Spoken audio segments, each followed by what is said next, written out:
మహిళల అభివృద్ధే ప్రభుత్వ ధ్యేయమన్నారు సూర్యాపేట జిల్లా కోదాడ ఎమ్మెల్యే పద్మావతి రెడ్డి. మునగాల మండలం కేంద్రంలో ఇందిరా మహిళా శక్తి ఆధ్వర్యంలో మహిళలకు 11,000 చీరలు పంపిణీ చేశారు. మహిళల ఆత్మగౌరవం పెంపొందించేందుకు ప్రభుత్వం అన్ని విధాలా కృషి చేస్తుందని చెప్పారు. అంతకుముందు ఊర చెరువులో చేప పిల్లలు వదిలారు ఎమ్మెల్యే.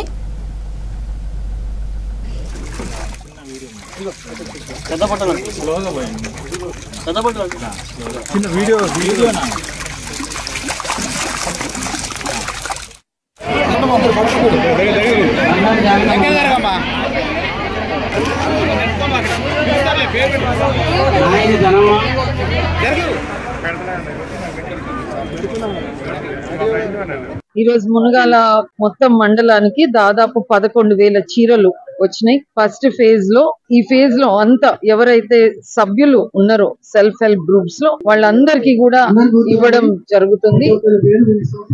కేవలం 2,800 దాదాపు 60 ఏళ్లు దాటి ఉన్న మహిళలు గాని 18 ఏళ్ల లోపు ఉన్న మహిళలు గాని వాళ్ళు ఇంకా ఉన్నారు.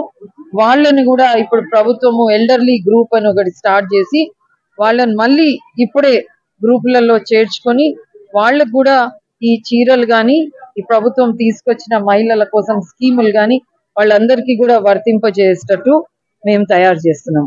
ఈ రోజు రేపట్లో నా నియోజకవర్గంలో చీరల పంపిణీ కార్యక్రమం పూర్తవుతుంది. ఈ రోజు మేము ఇక్కడే మునగాలలో చెరువు కూడా చేపలు విడుదల చేసాము ఫిషరీస్ డిపార్ట్మెంట్ తరఫున. మరి ఈ 2 రోజుల్లో కూడా నా నియోజకవర్గంలో దాదాపు అన్ని చెరువులకు కూడా చేపలు కూడా చేరుతాయి.